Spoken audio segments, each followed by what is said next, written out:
In the previous videos in this series, I talked about the English Profile Project in general and the English Vocabulary Profile, the EVP. Here, I want to talk a little about the English Grammar Profile, the EGP. The EGP set out to do what the EVP did, except for grammar rather than vocabulary. The questions the researchers wanted answers to were very similar.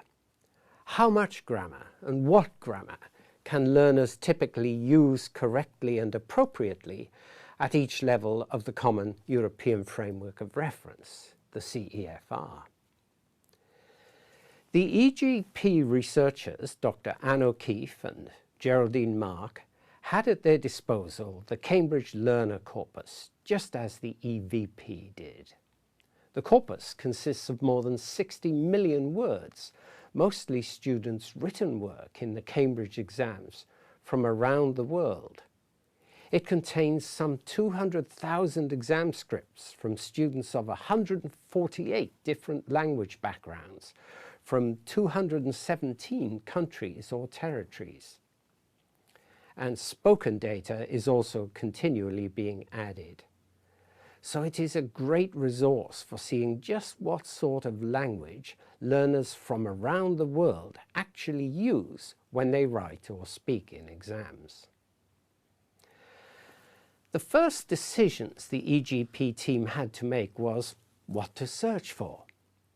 The grammar of English is complex but finite, and from the evidence of course books and reference books such as Cambridge University Press's Cambridge Grammar of English and English Grammar Today, there are core features that are considered essential for learners, including tenses, articles, the major word classes, modal and auxiliary verbs, word order, reported speech, and so on.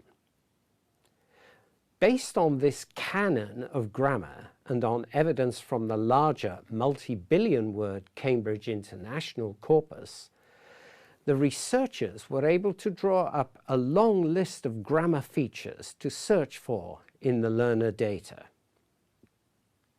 The EGP required some sophisticated computer searches to get at the grammar that learners use. A word list is not enough. So the researchers had to search for whole groups of words to see how learners were using the syntax and the grammatical items. A search might involve finding all the examples of had plus been plus ing form of a verb, for instance, in an attempt to see at what point learners begin to control the past perfect continuous form in sentences such as I had been working, or if plus noun or pronoun phrase plus ed form of a verb plus an indeterminate number of words plus noun or pronoun phrase plus modal verb plus base form of a verb, to get at conditional sentences such as if I found a large sum of money, I would hand it in.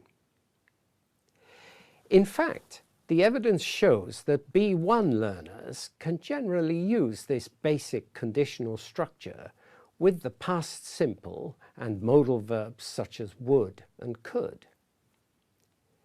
In the case of the past perfect continuous, although learners use it in the affirmative at B1, it is only at B2 that negatives are consistently used and adverbs accurately placed in the past perfect sequence.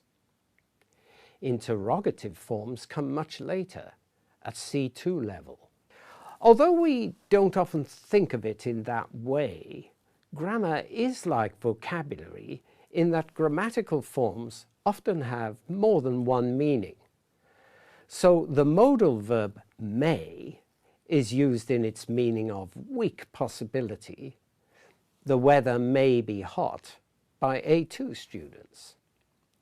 The rather formal permission meaning of may, for example, may I borrow your bike, only appears at B1 level, while the expression may well, for example, you may well find that this is not the case, appears at C1 level. And the expression may as well, for example, we may as well go home, doesn't emerge till C2 level.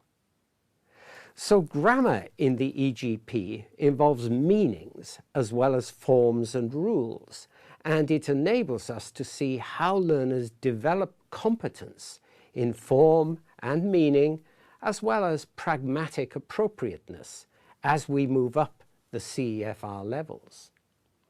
This provides us with typical worldwide grammar profiles for each level. The EGP is now available. I hope you find it easy to use. If you're already familiar with the EVP, you'll know just how useful such tools are for you as an ELT professional.